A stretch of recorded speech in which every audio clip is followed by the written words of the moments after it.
Hello and welcome back to Kryptonite-Calv. Today we're going to be taking a look at the Chris O'Donnell Robin figure featured in Batman Forever as part of the DC Multiverse collection. Woo! Let's get started!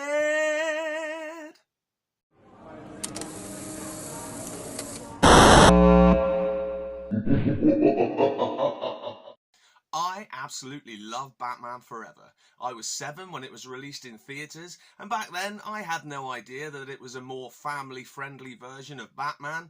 I just knew it was Batman, and I loved it. It's funny to look back on now, but when I first saw this in theatres and Two-Face appeared on the screen, I was absolutely petrified. I mean, I was only 7, but I covered my eyes until the scene was over. I thought it was terrifying.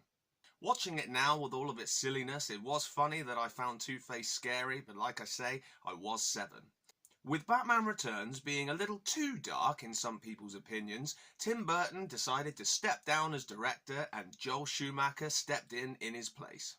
I believe the general idea with making Batman Forever was to make it a lot lighter tone and the film that you could take your kids to.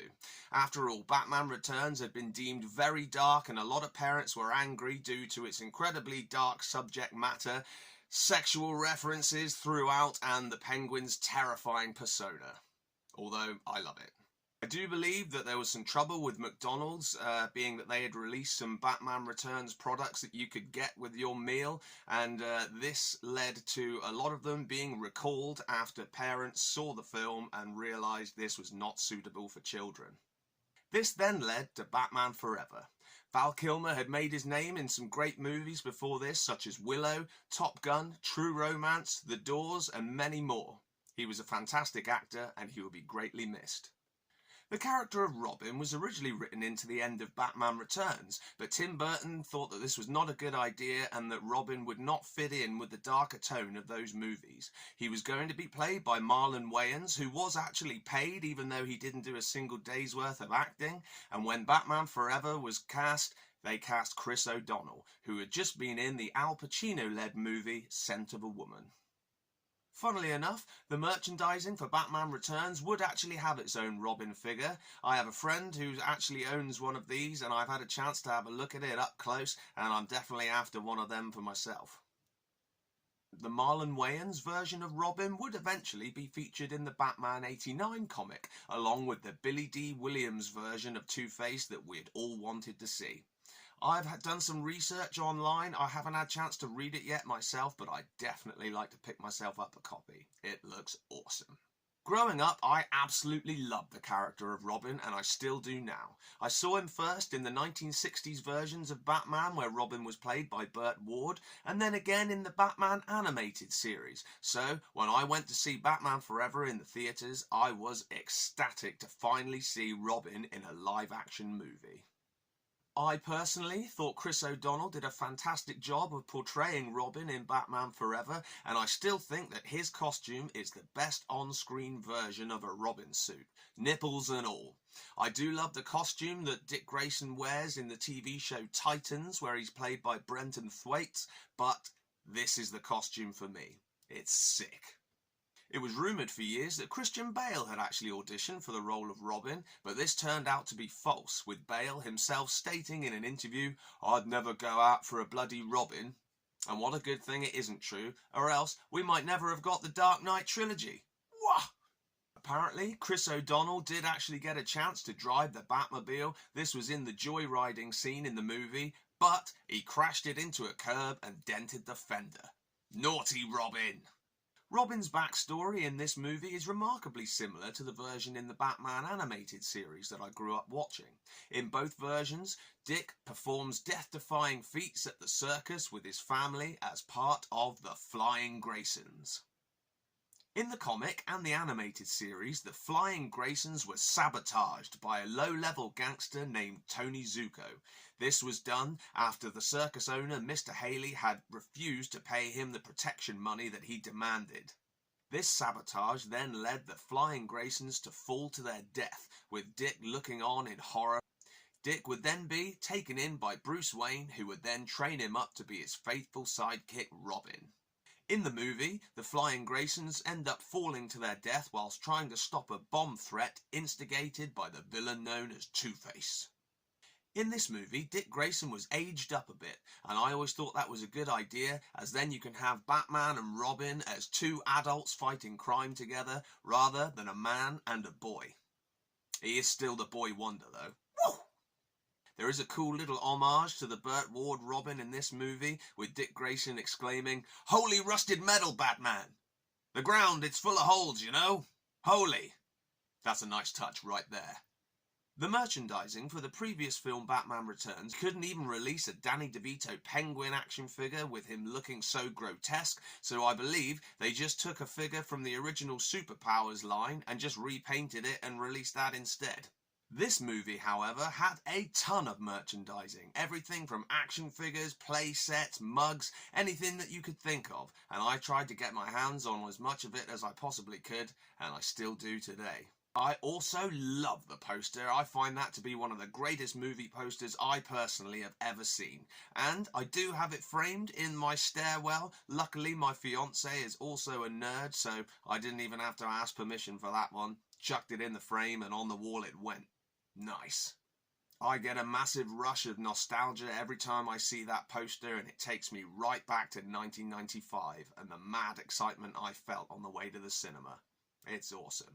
With the cast, we had Val Kilmer as Batman and Chris O'Donnell as Robin, but joining the team would be Nicole Kidman playing Dr. Chase Meridian, Tommy Lee Jones as Harvey Dent, aka Two-Face, and of course, stealing the show out from everybody was Jim Carrey as the Riddler. Jim Carrey turned in an outstanding performance as the Riddler and apparently broke several prop canes whilst practicing in his dressing room, and also took out a few items of his furniture too. Jim Carrey has stated that while he was making this movie, he approached Tommy Lee Jones in a restaurant and walked up and said, "Hey Tommy, how you doing?" And all the colour drained from Tommy Lee Jones's face and he began visibly shaking. Tommy then stood up, grabbed Jim Carrey for a hug and told him, "I hate you. I really, really don't like you." Jim Carrey then exclaimed, "Gee man, what's your problem?" Tommy Lee Jones then came out with the greatest line in movie history, better than any of his lines from this actual movie. He said, "I cannot sanction your buffoonery." This seems a little bit rich after you see the performance that Tommy Lee Jones gave in the movie. He is clearly trying to outdo Jim Carrey at every turn, quite unsuccessfully, I might add. I gotta say, even though I do find Tommy Lee Jones's portrayal of Harvey Dent quite entertaining, Aaron Eckhart from The Dark Knight is the Two-Face for me. That was fantastic. Originally, Billy D. Williams had played the part of Harvey Dent, under the impression that his character would one day evolve into Two-Face in the sequels. Joel Schumacher actually bought out Billy D's pay-or-play contract and cast Tommy Lee Jones instead. However, Billy D. Williams would get to voice the character in 2017 with the Lego Batman movie. In the movie, after Robin saves Batman from being buried alive by rubble, he states to him, "Perhaps I need a good sidekick name. What can you recommend? Batboy? Nightwing?" Nightwing is of course the character that Dick Grayson would evolve into when he had left Batman's side and given up the mantle of Robin. The next Robin after Dick Grayson was Jason Todd, but he met his untimely death at the hands of the Joker in the amazing graphic novel A Death in the Family. It's one of the best stories I've ever read, and I've got it back there in my long boxes. Wicked. While this comic was still being released before the last issue, it was featured on one of the back pages. Call this number if you'd like Robin to survive. Call this number if you'd like Robin to die. Those 90s comic book fans were brutal and didn't really like Jason Todd as Robin, being that he had a bad attitude and was always disobeying Batman. So, naturally, they voted to kill him. And that's exactly what happened. But back to Dick Grayson. Chris O'Donnell would reprise his role as Robin in the 1997 movie Batman and Robin. This movie was rushed into production after Batman Forever had been deemed a hit at the box office, and with Batman and Robin there was no real focus put into storyline or character development, and apparently its main goal for even existing was just to sell toys. This then led the costumes and the vehicles of Batman and Robin to be pretty lame, as the design for them could only go so far before they had to be shipped off to the manufacturers to have the toys made in time for when the movie was released. Joel Schumacher has stated that every day on set the word toyetic was thrown out there, with constant pressure on everyone to make a product that could sell toys. Chris O'Donnell mentioned in a behind-the-scenes interview that making Batman Forever felt like making a movie, and making Batman and Robin felt like making a toy commercial. Well, I think that's enough backstory. Let's have a look at the figure. This amazing 7-inch figure has over 22 points of articulation, allowing you to display this Robin in multiple different fight poses, which would look great on your shelf or coffee table, or wherever you choose. This figure has a cloth cape attached to his back, which I personally always prefer over a sculpted plastic one, but that's just my general preference. That's not to knock plastic capes, by the way, as I love them too. Just love the cloth look a little bit more. This figure has a few accessories included. It not only has a spare pair of hands, but 2 spare pairs of hands. That is truly handy. Nice job, toy. It also contains a wing from the Nightmare Bat featured in the deleted scenes of Batman Forever, in which Bruce Wayne comes face to face with his fears whilst dealing with his own sense of self and duality. If you collect the entire run of these figures, you have the opportunity to piece all of these Nightmare Bat bits together to make a finished figure, but it does mean you not only have to collect them all, but you also have to remove the figure from the packaging, which is not a big deal to some collectors, but as I've stated in some of my previous videos, I can be clumsy and drag figures off the shelf with my hair by accident, and well, I choose to keep them in the box. Each of these DC Multiverse figures comes with a collectible art card, featuring a wicked still of Chris O'Donnell's Robin on the front, and Holy Info Batman, an informative character biography on the back. If you like to line your figures up like library books, then you are certainly in luck, as there is information boldly displayed on the side, allowing you to quickly work out which figure you are dealing with. And on the back is an awesome image of the Nightmare Bat, which shows you what your finished figure would look like if you choose to collect and assemble all of the pieces. The box art is limited on these DC Multiverse figures, but that is in no way disappointing at all, as I wouldn't want any extra pictures or information to get in the way of the giant window at the front, which shows off the figure in all of its glory. Nice. Well, that's it from me for today.